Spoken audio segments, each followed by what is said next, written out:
본격적인 휴가철이 되어져서 많은 분들이 휴가를 떠난 것 같습니다. 아무리 휴가가 되고 놀러 가기 바쁘다 하더라도 꼭 예배부터 먼저 드리고 휴가하실 수 있기를 바랍니다. 예배 안 드리고 휴가는 휴가일 수가 없어요.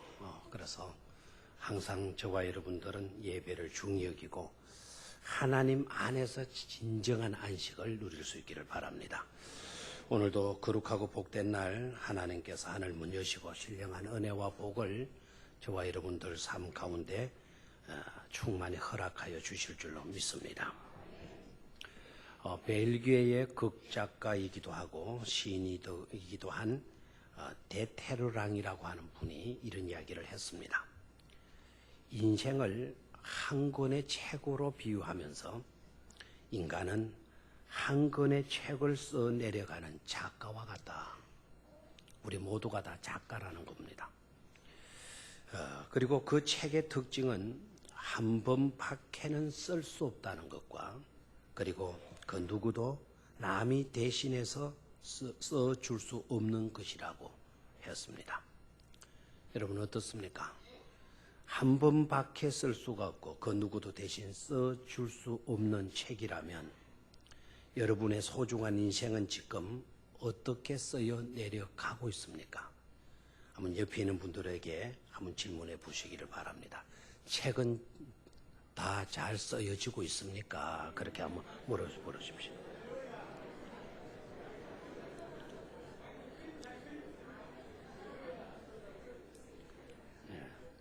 아마 여러분들이 웃으시는 거 보니까 여러분의 책들은 인생이라고 하는 책은 잘 쓰여지고 있는 것 같습니다. 제가 착각하고 있는지는 모르겠어요. 아무튼 오늘 읽은 서신서의 말씀에 등장하는 좀 낯선 이름이긴 하지만 에바브로디도라고 하는 사람이 등장합니다. 이 사람을 좀 우리가 유의해 봐야 돼요. 이 사람은 바울 사도뿐만 아니라 빌립보 성도들에게 기쁨을 주는 기쁨의 사람이었습니다. 그를 보기만 해도 기뻐진다는 거예요. 얼마나 멋진 인생을 사는지. 그리고 그가 가면 근심이 사라지고 어둠의 그림자가 물러가게 된다는 겁니다. 그리고 그러다 보니까 그를 보내기만 하면 분위기가 완전히 달라진다는 거예요. 기쁘게 되어진다는 것입니다. 그래서 사도 바울은 급히 에바브로디도를 빌립보 교회에 보낸다고 이야기를 했어요. 그러면서 토를 하나 달았어요. 그렇게 함으로써 내 근심을 떨쳐버리려 하노라라고 말을 합니다. 그러니까 에바브로디도를 빌립보 교회에 보내면 빌립보 교회에 대한 근심이 있었던 것 같은데 그 근심이 떨쳐버리게 되어진다는 것입니다. 참으로 에바브로디도는 복된 인생을 사는 아름다운 인물임을 알 수가 있습니다. 오늘 우리들이 살아가고 있는 삶의 현장의 문제는 뭘까요? 갈등이 많다는 거예요. 우리나라가 특히 갈등에 시달리고 있는 것을 보게 됩니다. 또 스트레스가 많다는 거예요. 스트레스가. 그래서 현대인들의 질병 중 스트레스 때문에 인한 병이 가장 많다는 통계 보고가 나오고 있습니다. 그것은 뭘 의미할까요? 그것은 곧 현대인들은 웃음을 잃어버리고 기쁨을 잃어버린 채 살아가고 있다는 것을 말해주고 있는 것입니다. 이럴 때 에바브로디도처럼 다른 사람들을 기쁘게 하는 삶을 산다고 한다면 그것은 아름다운 삶일 뿐만 아니라 자기 자신에게도 큰 축복이 되어질 줄 믿습니다. 누구나 다 기쁨의 사람이 될 수 있기를 축원합니다. 예수 믿고 구원받은 성도들이라고 하면 오늘 에바브로디도처럼 기쁨을 주는 기쁨의 사람이 되어지되 첫 번째로 하나님께 기쁨의 사람이 되시기를 바랍니다. 이유는 예수님의 삶이 그러하였기 때문입니다. 우리 주님께서 이 땅에 오셔서 33년을 사셨는데 33년의 삶의 내용은 한마디로 하나님을 기쁘게 하는 삶이었다 하는 것입니다. 그렇기 때문에 저와 여러분들이 하나님께 기쁨의 사람이 되어질 수 있는 그런 주인공들이 되셔야 될 줄로 믿습니다. 하늘에서 예수님이 세례를 받으실 때, 세례 요한으로부터 세례를 받으실 때 이런 음성이 들려졌습니다. 이는 내 사랑하는 아들이요 내 기뻐하는 자다. 예수님께서 베드로와 야고보와 요한을 데리고 변화산에 올라가셨을 때에도 동일하게 하늘에서 음성이 들려지기를 이는 내 사랑하는 아들이요 내 기뻐하는 자다라는 말씀이 들려졌습니다. 하나님은 예수님을 가리켜 항상 내 기뻐하는 자라고 하는 그런 인정, 그런 말씀을 해 주신 것입니다. 그렇기 때문에 저와 여러분들도 하나님의 기쁨이 되어지는 삶을 살아드릴 수 있어야 할 것입니다. 예수님은 하나님의 기쁨이 되어지는 삶을 살았는데 어떻게 살았기에 하나님의 기쁨이 되어질 수가 있었나? 그 이유를 우리는 알아야 돼요.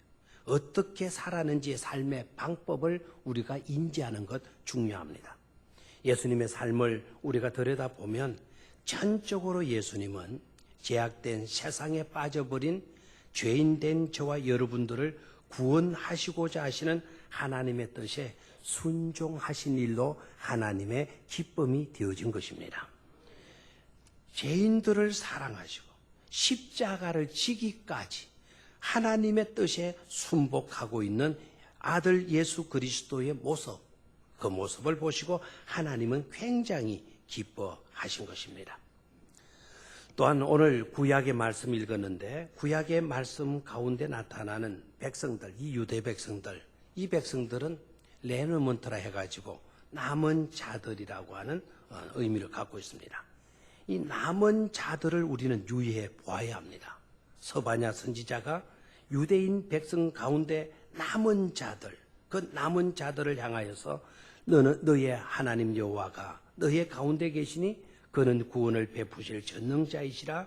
그가 너로 말미암아 기쁨을 이기지 못하시며 너를 잠잠히 사랑하시며 너로 말미암아 즐거이 부르며 기뻐하시리라 라는 말씀을 선포하였습니다. 여기서 남은 자들, 이 남은 자들도 하나님의 기쁨이 되어졌는데 어느 정도로 하나님의 기쁨이 되어졌나? 우리 하나님께서 기쁨을 이기지 못하실 정도로 이 남은 자들이 하나님의 기쁨이 되어졌다는 사실입니다. 이것이 중요한데요.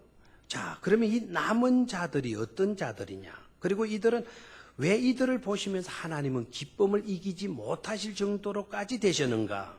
이유가 있어요. 이 남은 자들은 암울한 역사 가운데서도 환난과 핍박이 극에 달하였을 때라도 이들은 끝까지 믿음을 지키며 살았던 자들입니다. 끝까지 믿음으로 살아남은 자들, 그들을 가리켜서 남은 자들이라고 하는데 바로 이들이 끝까지 핍박과 박해와 환난 속에서도 믿음을 지키며 살아온 일로 인하여 하나님의 기쁨이 되어졌다는 사실입니다. 대다수의 유대인들은, 그때 당시의 유대인들은 핍박이 두려워서 변절했습니다. 박해가 무서워서 신앙을 포기해버렸습니다. 어떤 사람들은 세상의 즐거움을 누리면서 세속에 빠져들면서 교회를 등지는, 성전을 등지는 그런 자들이 너무나도 많았다는 사실입니다. 그런데 이 남은 자들은 달랐다는 거죠. 세상 유혹에 빠지지도 않았고 핍박과 박해를 두려워하지 않고 어떻게 하든지 믿음을 지키면서 살아남았다라는 것입니다. 바로 그 사실이 하나님의 큰 기쁨이 되어진 것입니다. 하고 보면 성공적인 삶이 무엇일까요? 무엇이 최고의 삶이 되어질까요? 우리는 이 두 가지 사실에서 그 해답을 찾을 수 있는 줄로 믿습니다. 주님처럼 전적으로 하나님의 뜻에 순종하는 삶에 있다는 사실과 하나님이 목적이 되고 주님의 십자가가 목적이 되어지는 삶을 사는 데 있다는 것과 그리고 남은 자들에게서 해답을 찾을 수 있듯이 핍박과 환난 가운데서 끝까지 믿음을 지키며 사는 삶에 있다는 사실을 깨달을 수가 있습니다. 기쁨이 되는 복된 사람의 삶의 모습의 무엇인가를 깨닫고 저와 여러분들이 그렇게 살아갈 수 있게 되기를 축원합니다. 오늘날 안타깝게도 우리들의 삶의 모습 어떠합니까? 아마 여러분들은 아니겠다 이렇게 여겨지고 계실 것입니다만은 은연중에 우리도 이 세상이라고 하는 것에 미혹되고 오염되어져 있을 수도 있습니다. 많은 사람들이 세속에 물들고 있어요. 세속의 가치관에 빠져들고 있습니다. 썬데이 크리스찬이 점점 늘어가고 있어요. 주일 신자들이 점점 많아지고 있어요. 주일에만 교인 같고 다른 날에는 세상 사람들과 똑같이 사는 그런 사람들이 너무나도 많아지고 있습니다. 성도들 간에도 너무나 이기적인 그와 같은 사람들이 많아요. 자기밖에 몰라요. 그러다 보니까 신앙인인지 아닌지 구별이 안 되는 경우들이 너무나 많습니다. 예수님께서는 일찍이 이 사실을 지적하셨죠. 마지막 때에 인자가 다시 올 때에 믿는 자들을 보겠느냐라고 우리 주님이 탄식을 하셨습니다. 이런 믿음 가지고는 하나님의 기쁨이 될 수 없는 것임을 깨닫기를 축원합니다. 우리의 선배들은 어땠습니까? 환난이 있어도 핍박이 있어도 가난했어도 믿음 지키며 살았습니다. 얼마나 돈독한 믿음 위에 살았는지 모릅니다. 그런데 우리들의 삶은 어떻습니까? 너무나 살기 좋은 때 있어. 핍박도 없고 박해도 없고 교회 간다고 누가 야단치는 사람도 없습니다. 교회 간다고 누가 구속하는 사람도 없고 합니다. 그럼에도 불구하고 하나님을 제대로 섬기지 못하고 있습니다. 얼마나 불행한 일이고 얼마나 안타까운 일입니까? 구세군의 창시자 윌리엄 부스라고 하는 분을 여러분 기억하실 것입니다. 이 구세군이 어떤 일을 하는 것인가 하니까 크리스마스 때 되면은 여러분 종을 땡그랑 치면서 모금하는 분들, 자선과 구제를 많이 하고 전도를 많이 하는 그와 같은 교단이 되는데, 이 구세군을 창시한 윌리엄 부스, 이 구세군이라고 하는 말은 세상을 구원하는 군대란 말이에요. 그래서 거기에는 목사님을 목사님으로 부르지 않고 사령관 이런 식으로 불러요. 군대용으로 다 불러요. 부사관 이런 식으로 또 불러요. 모든 조직이 군대 조직이고 행정도 군대식으로, 모든 운영 방법도 군대식으로 해갑니다. 그러한 것을 창시해서 어떻게 하든지 세상을 구원하고자 하는 그런 거를 주창했던 사람이 윌리엄 부스가 되는데, 너무나도 유명한 사람이죠. 영국에 가면 이 구세군들이 얼마나 좋은 활동들을 펼치는지 몰라요. 근데 윌리엄 부스만 여러분이 알아서는 안 됩니다. 윌리엄 부스의 딸, 이 숨겨진 인물인데요. 어떻게 보면 윌리엄 부스보다도 윌리엄 부스의 딸이 더 유명하고 큰 일을 한 사람으로 알려지고 있어요. 이 부스의 딸이 누구냐면은 케이트 부스라고 해서, 이 케이트 부스인데, 이 케이트 부스가 얼마나 뛰어난 인물인가 하니까 그의 아버지 사령관이 말이죠. 윌리엄 부스가 일을 해나가다가 어려움에 부딪히게 되거나 전도하는 일이 막히게 되어지거나 그러면은 이 케이트 부스에게 설교하라고 그래요. 그럼 자기 딸이 나가서 설교를 하는데, 그 설교 중에 누가 은혜를 받는가 하니까 그의 아버지인 윌리엄 부스가 은혜를 받는 거예요.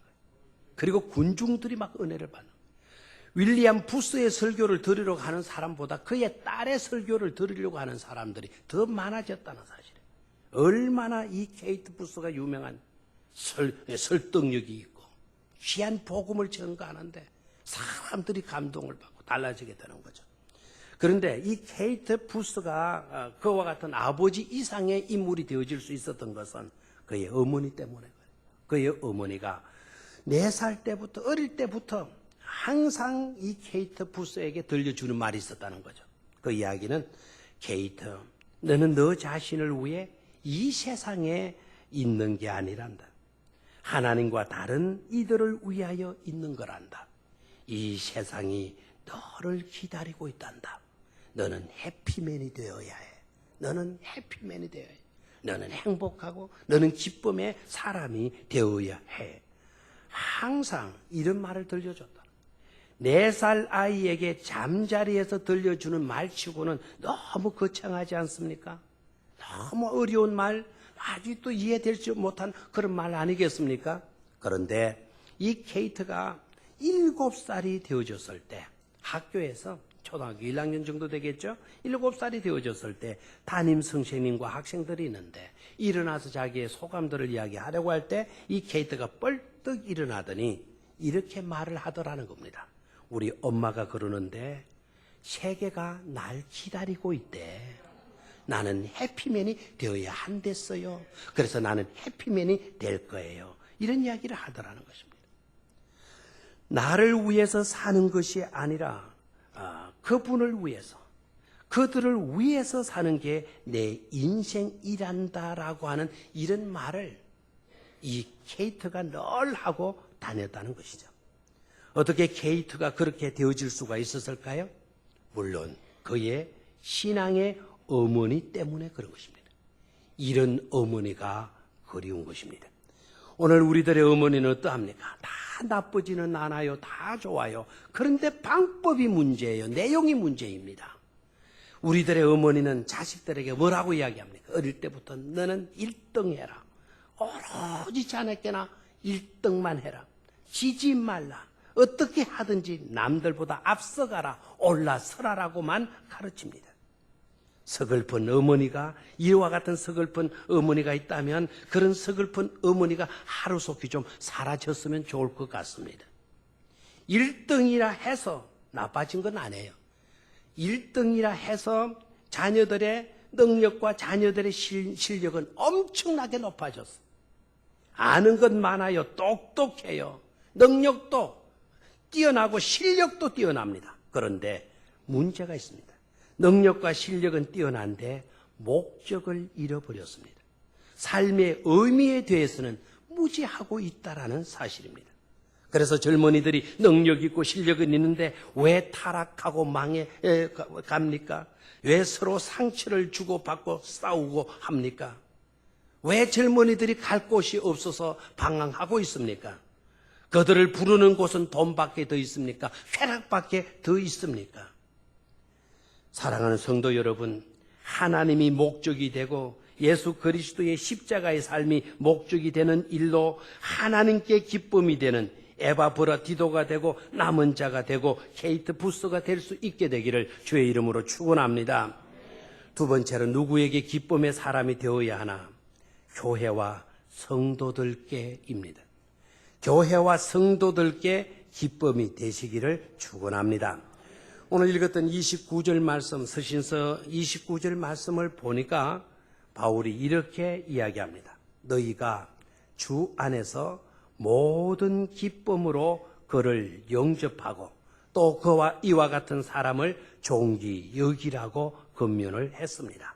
자, 한번 따라 하십시오. 너희가 주 안에서 모든 기쁨으로 그를 영접하고 또 이와 같은 사람을 존귀 여기라. 자, 바울이요 빌립보 교인들에게 편지했어요. 편지한 내용이 뭐냐면 내가 에바브로디도를 빨리 너희에게 속히 너희에게 보낼 건데 에바브로디도가 너희에게 가면 너희는 주 안에서 모든 기쁨으로 그를 영접해 주도록 해라. 이렇게 부탁합니다. 이 말은 역으로 생각하면 의역하게 되면 이런 뜻이 있어요. 디도는 너희들 모두의 기쁨이 되어지는 거다. 그렇기 때문에 너희들은 그를 기쁨으로 모든 기쁨으로 그를 맞이해 주도록 하라라고 하는 그런 권면의 말씀인 것입니다. 그렇다면 우리는 여기서 또 질문해야 돼요. 어떤 삶을 살아야 교회와 성도들에게 기쁨이 되어질 수 있는가 하는 것입니다. 교회와 성도들께 나도 기쁨이 되어지기를 소원합니다. 나도 그렇게 되기를 소원합니다. 이렇게 여러분 소원만 하시면 안 되겠죠. 소원하신다면 구체적으로 기쁨이 되어질 수 있기 위하여 우리가 어떻게 살아야 되나? 그 해답을 찾는 것이 중요할 것입니다. 자, 오늘 본문 말씀 또 봅니다. 이 26절을 보니까 빌립보 2장 26절 아까 읽었던 본문 말씀인데 한번 따라 하십시오. 그가 너희 무리를 간절히 사모하고, 다시 한번, 그가 너희 무리를 간절히 사모하고. 여기서 그가는 누굴까요? 에바브라디도입니다. 에바브라디도, 그가 너희 무리를, 빌립보 교회 성도 너희들을 간절히 사모하고 있다라는 거예요. 근데 에바브라디도의 삶이 어떠하였느냐? 빌립보 성도들을 간절히 뭐 했다고요? 사모했다는 거예요. 사모했다. 또 아무도 아멘을 안 하는 게 또 희한한 일입니다. 성도를 그토록 사랑하고 사모하는 자가 에바브라디도였다는 거예요. 성도를 그토록 사랑하고 사모하는 자가 되어진 일로 기쁨의 사람이 될 수 있었다는 사실이죠. 사람을 사랑하고 사모하는 사람, 그런 사람이 또한 존귀한 사람이 아니고 무엇이겠습니까? 여러분, 우리 교회는 이런 자들이 많이 나올 수 있게 되기를 축원합니다. 성도가 성도를 사모하는 거예요. 성도를 사랑해서 보고 싶어서 못 견디는 거예요. 보고 싶어서. 저는 우리 교인들한테는 얼마나 보고 싶은 인물인지 모르겠습니다. 제가 정자에 해수탕을 일주일에 한 번씩 갑니다.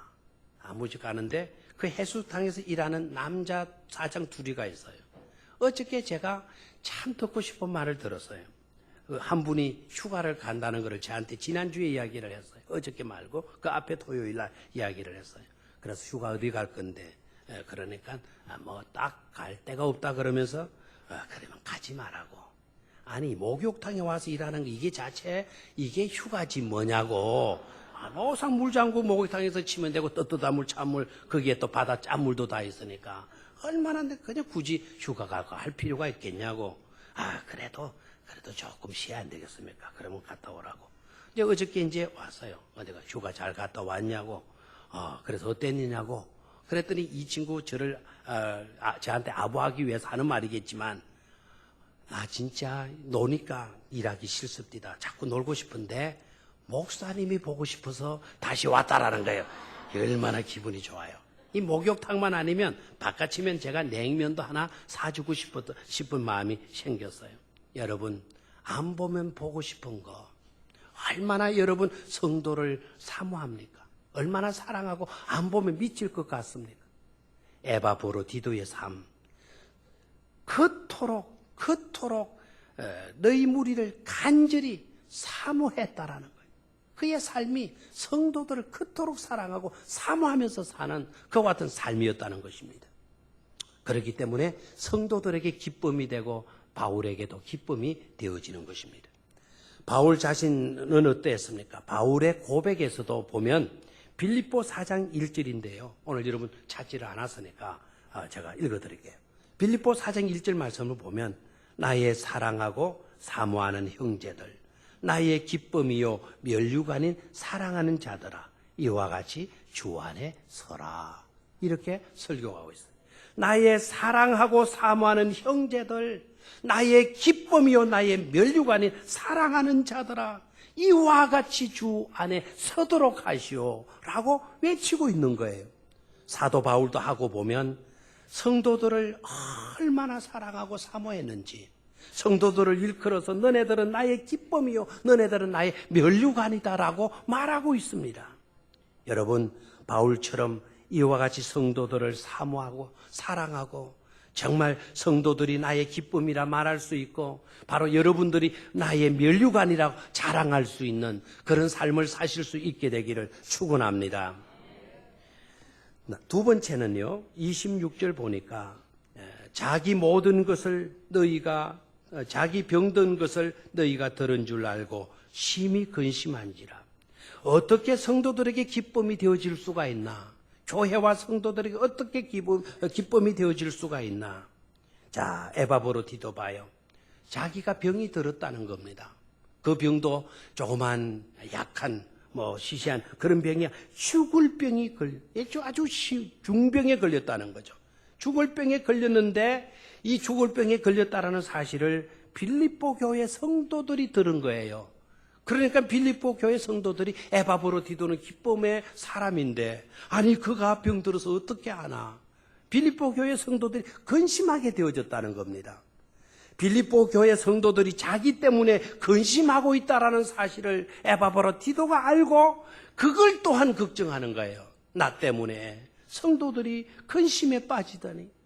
나 때문에 기쁨이 되어져야 되는데 나 때문에 그들에게 근심거리가 되어지다니 이걸 어떻게 하면 좋으냐고 에바브로디도가 생각하고 있는 것입니다. 여러분, 내 아프다고 남이 어떻게 되어지든지 말든지 상관하지 않는 사람, 기쁨의 사람이 될 수가 없는 겁니다. 나로 인하여서 누군가가 근심에 빠지고 나 때문에 누군가 걱정에 빠질까 봐 오히려 그것을 근심할 줄 아는 사람, 이런 사람이 바로 기쁨의 사람이 되어지는 줄로 믿습니다. 남을 배려하는 마음이 지극한 사람, 그런 사람이 기쁨의 사람이 되어줄 수가 있다는 사실이죠. 또한 30절의 말씀을 보니까 저가 그리스도의 일을 위하여 죽기에 이르러도 자기 목숨을 돌아보지 아니한 것은 나를 섬기는 너희의 일에 부족함을 채우려 함이다 그랬어요. 여기에서도 조금 여러분이 듣기 싫어할는지도 모르겠어요. 나는 예수 믿고 편안하게 복받고 지내기를 원하는데 난 이 구절이 마음에 안 들어 할 사람도 있을는지 모르겠어요. 그러나 다시 한번 들어보십시오. 에바브로디도 저가 그리스도의 일을 위하여, 하나님의 일, 주님의 일을 위하여 어디에 이르러도, 죽기에 이르러도, 죽을 지경에 빠졌어도 자기 목숨을 맞이 아니했다, 돌아보지 아니했다라는 것입니다. 주님께 얼마나 헌신했으면, 얼마나 희생적인 삶을 살았으면 이와 같은 고백을 사도 바울이 하고 있을까 하는 것입니다. 여러분, 헌신적인 사람, 희생적인 삶을 사는 사람이 교회와 성도들에게 기쁨이 되어지는 줄 믿습니다. 마더 테레사 이야기 여러분 잘 아시죠? 마더 테레사 빈민촌에 들어가서 그 빈민들을 구제하는 일에 앞장섰던 세계적인 성녀라고도 하죠. 이 마더 테레사가 빈민 구제를 결단하게 된 동기를 이렇게 말을 했습니다. 자기가 한 번은 다른 수녀들과 함께 빈민촌을 방문한 적이 있었다는 거예요. 그때까지는 빈민 구제에 앞장서지를 안 했었는데 한 번 자원해서 빈민촌 아이들을 방문했다는 거예요. 그 시설을 방문했는데 놀라운 충격적인 사실에 자기가 접하게 되어졌다는 겁니다. 다른 젊은 수녀들에게 준비한 빵을 나눠주려고 했더니 수많은 아이들이 그 빵을 서로 받으려고 하더라는 겁니다. 며칠 동안 굶주린 아이들이 빵을 받아가지고는 그냥 미친 듯이 그 빵을 뜯어먹는데 그 중에 한 아이가 빵을 받았는데도 불구하고 그 빵을 먹지 않고 망설이고 있다라는 거예요. 그래서 마더 테레사가 이상하게 생각해서 이 아이가 배가 부른 모양이다. 아마 먹을 것을 먹은 모양이다. 생각하고 그 아이에게 가서 애야, 너 빵 먹고 싶지 않니? 너 빵 먹고 싶지 않으면 그 빵 나에게 다시 주렴. 다른 아이들, 배고픈 아이들 주게. 그렇게 이야기를 했더니 이 아이가 빵 먹지 않고 망설이는 이 아이가 대답하는 말이 우리 아버지가 병들어 누워 있어요. 우리 아빠에게 이 빵을 드리면 우리 아빠가 좋아하실 거예요. 그러는 거예요. 이 사실에, 이 사건에 이 마더 테레사가 충격을 먹었다는 거예요. 충격을. 자기도 배가 고파가지고 3일 동안 굶었으니까 얼마나 배가 고팠겠어. 다른 아이들은 미친 듯이 그 빵을 뜯어먹는데 이 아이는 자기도 배가 고프면도 불구하고 뜯어먹지 않고 아버지를 생각하고 그걸 먹지 않고 그대로 들고 있더라는 거예요. 테레사 수녀는 그때의 일을 자기 일기장에 이렇게 기록을 해 놓았습니다. 이 착한 어린이는 자기가 먹을 빵이 없어도 그 작은 빵 조각의 기쁨을 아빠에게 드릴 수 있는 준비가 되어 있었다. 그들은 우리의 연민을 필요로 하지 않는다. 그들은, 그 가난한 사람들 말이에요. 그 가난뱅이들은 다 위대한 사람들이다.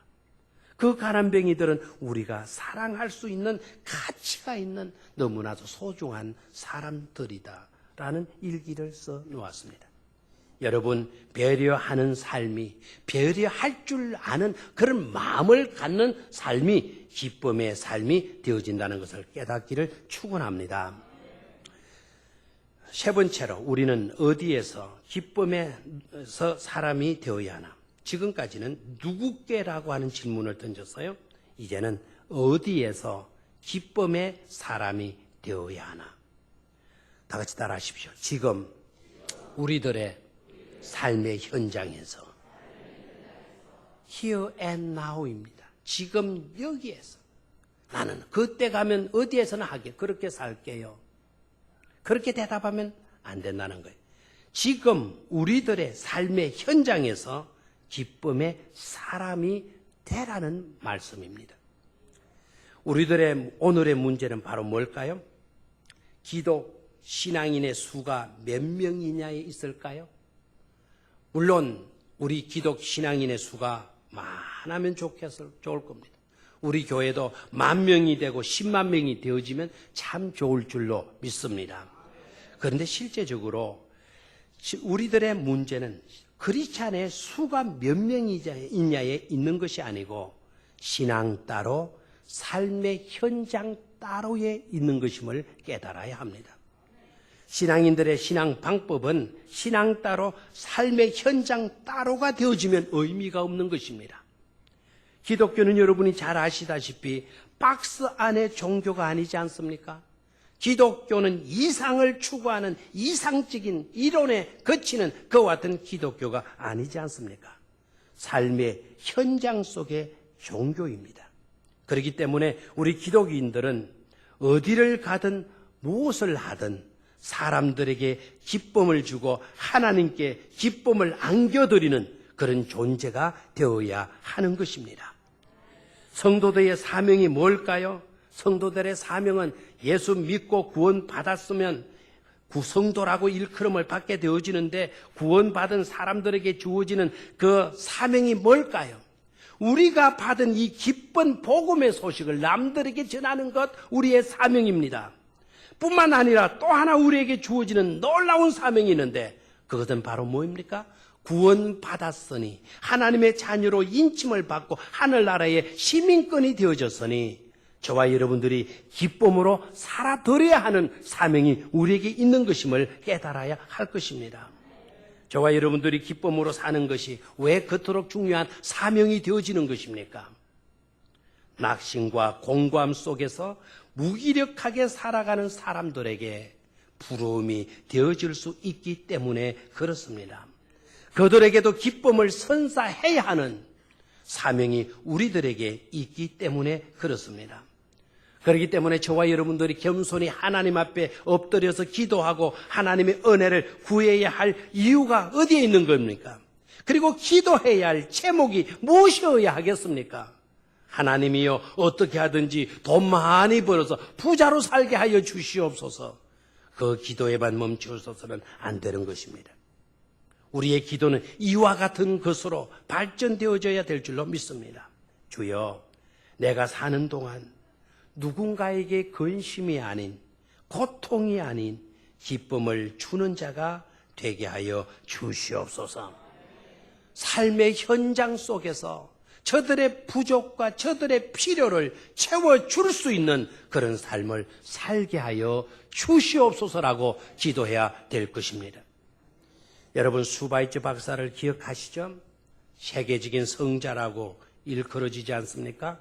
이 수바이처 박사도 한번 길을 걷다가 충격적인 그 현장을 목격하게 되어졌다는 겁니다.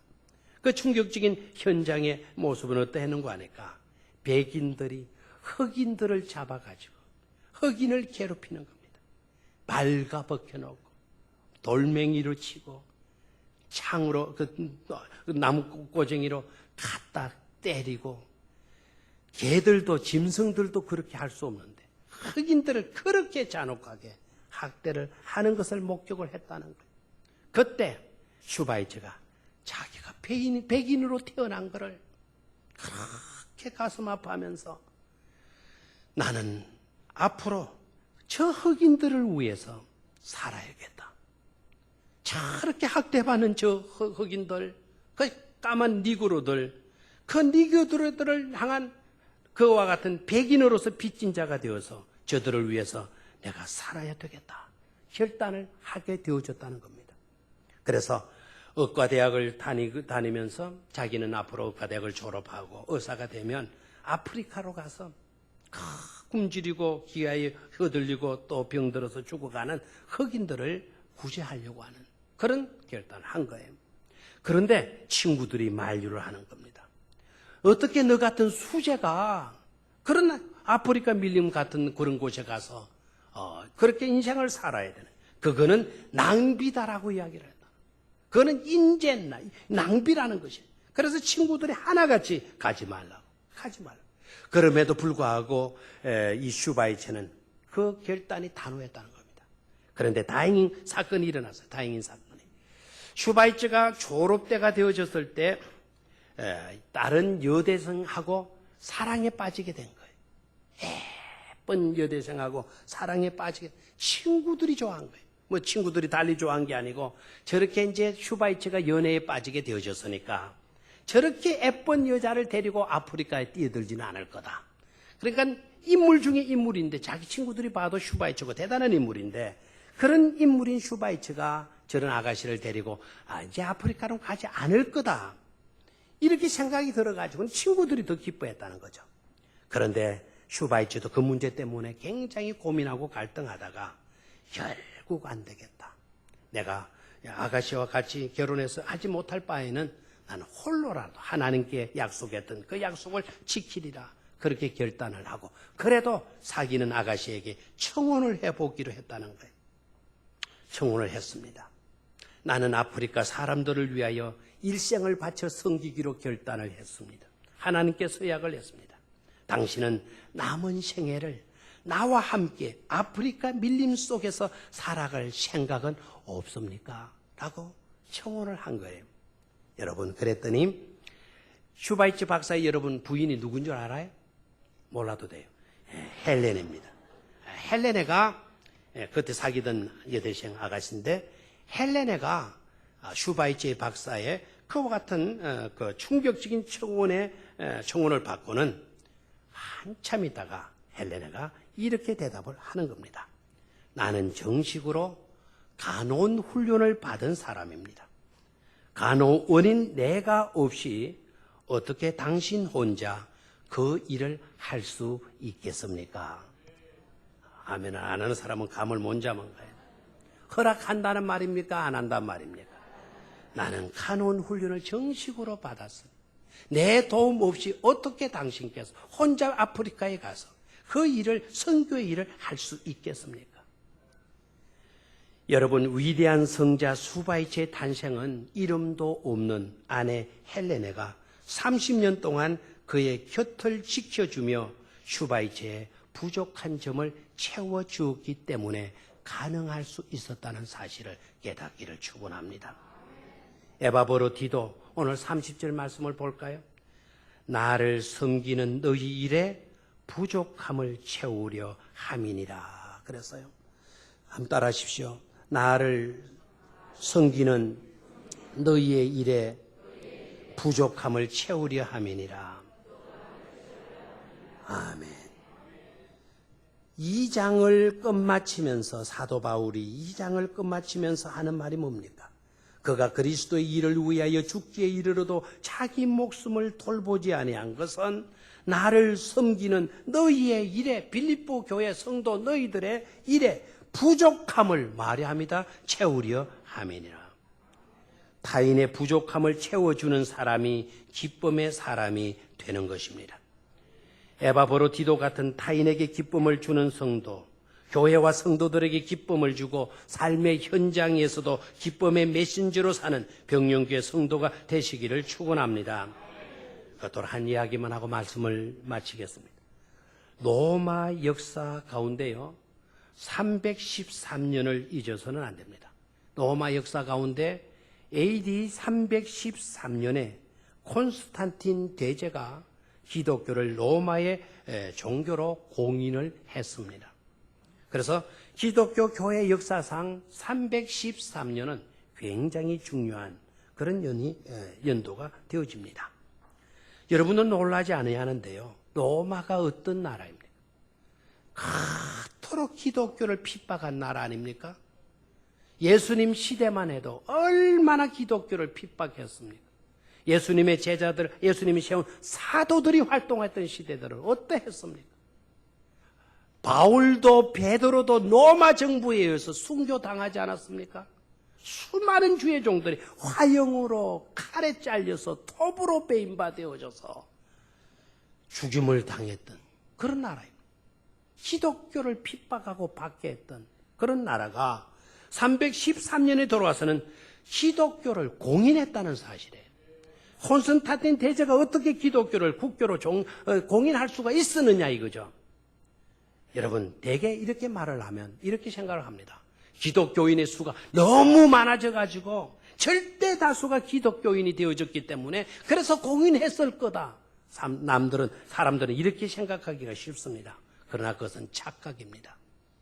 313년에 콘스탄틴 대제가 기독교를 국교로 공인했을 때에 그때 당시에 기독교 인구는 3%밖에 안 되어졌다는 거예요.